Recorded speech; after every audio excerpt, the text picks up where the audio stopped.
A bird's eye view of Kingston, the capital of Jamaica. A sun-kissed land of hills and plains, divided by ribbons of silver rivers, tumbling down through verdant valleys. A tropic isle of infinite beauty that rises out of the blue depths of the Caribbean Sea some 90 miles south of Cuba. The late Queen Victoria is lovingly referred to as the Supreme Lady of Jamaica. Let's stroll down King Street. Here we note signs of civilization on every side and find it hard to realize that only 3 centuries ago, this was a tropical wilderness, a favorite hideout of bold pirates and buccaneers. Traffic rules are the same here as in London. If you go left, you go right. And if you go right, you go wrong. So figure it out for yourself. Most of the inhabitants are descendants of the slaves that were imported from Africa to work on the plantations. Just 100 years ago, Great Britain abolished slavery. Today, the Jamaica Negro is a happy, enlightened, law-abiding citizen, loyal to his government, of which he is very proud. Saturday is market day, but only a few have a donkey with which to bring in the produce from their farms.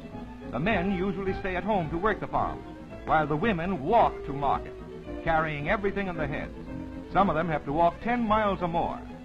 When they have sold their wares, they start home, loaded down with supplies for their families. Walking must be good in Jamaica. Coffee beans, undated. Sugar and no cream.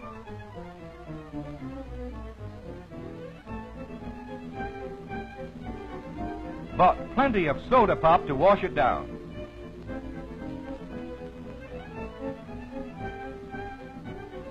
The peasant Negroes of Jamaica are very much attached to their little homes and their plots of land. Their cabins are clean, sanitary, and pleasant to live in. Long before we had our NRA, these Jamaicans had a code of their own.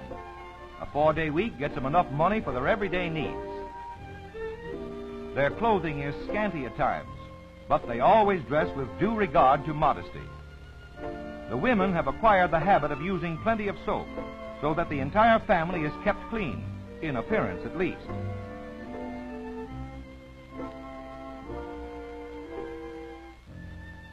Their diet is simple. The only fuel they require is for cooking, and this takes place in the open air.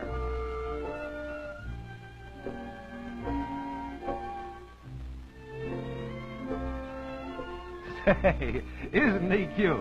Well, then children are always fascinating.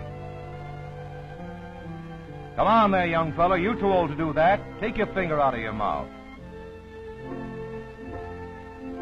Over 75,000 children attend the elementary schools. They are taught their letters and their numbers by the singing method. They are very fond of singing. The teachers are native, and they have been well prepared for their profession. They seem to start their education at an early age in this island, but then perhaps it's the mother who is trying to brush up on her own reading, writing, and arithmetic. Well, here's Kitty, who wants to learn how to spell mouse. As a rule, these children are well behaved and take a real interest in their lessons. The Jamaicans are known for their placid dignity. It must be an inborn trait. Just see how quiet and orderly these youngsters are as they march out of school. Here's an interesting group. This young mother of 7 children adds to the family budget by breaking stone for road building, at the same time keeping her eye on her brood. She chants as she works, marking time with the stone hammer. Quite an original lullaby for the babies. Oldest boy is already earning his way. And it won't be long now before these two will be making little ones out of big ones.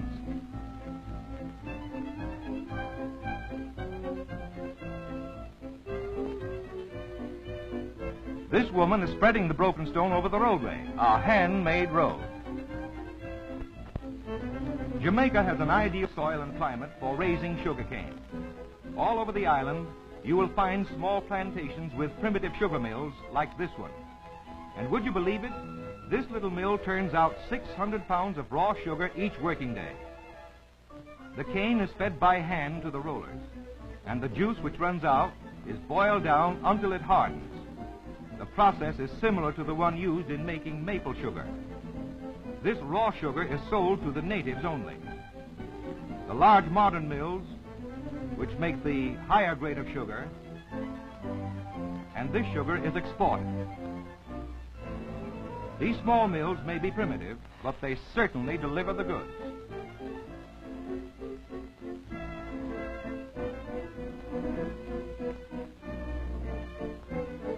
Jamaica is also an ideal place for growing bananas because it has a rich fat soil together with plenty of heat and moisture.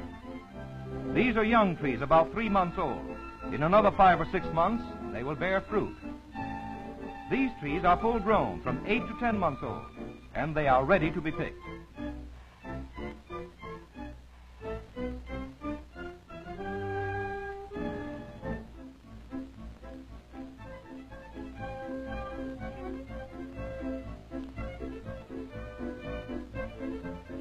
Each tree bears only one crop.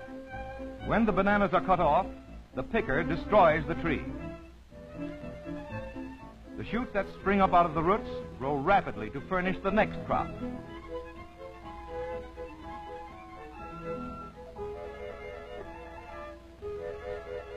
As the laborers carry the bunches to a loading station, they pass by an overseer who lops off the stems so as to save room on the fruit ships. And say, could he play a dirty trick on his brother-in-law?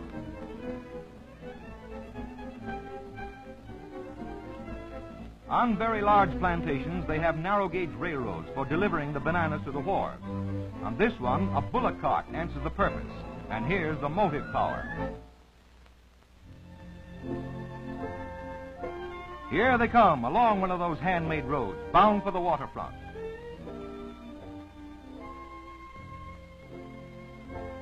As the carts come in, the bananas are transferred to a big shed on the wharf. The men carrying the bananas pass in front of a checker. Each one receives a metal disc. Later, they turn them in as a check on the number of bunches brought in, and then they get paid off. The carriers get 2 cents for every 3 bunches carried in. The bananas are picked green. At this stage, they are quite hard and can be tossed around in handling without being damaged.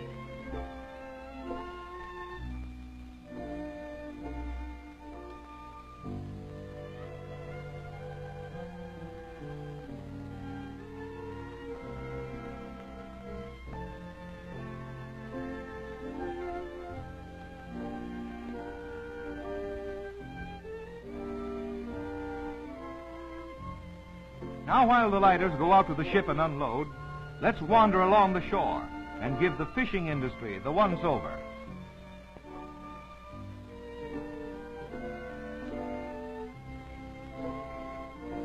The men do all the fishing.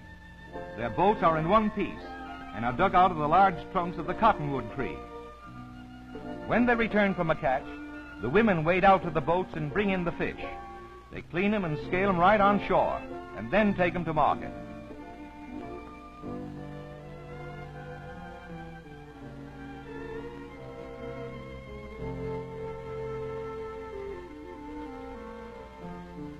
Ah, Jamaican fish hound. Wanna buy a fish?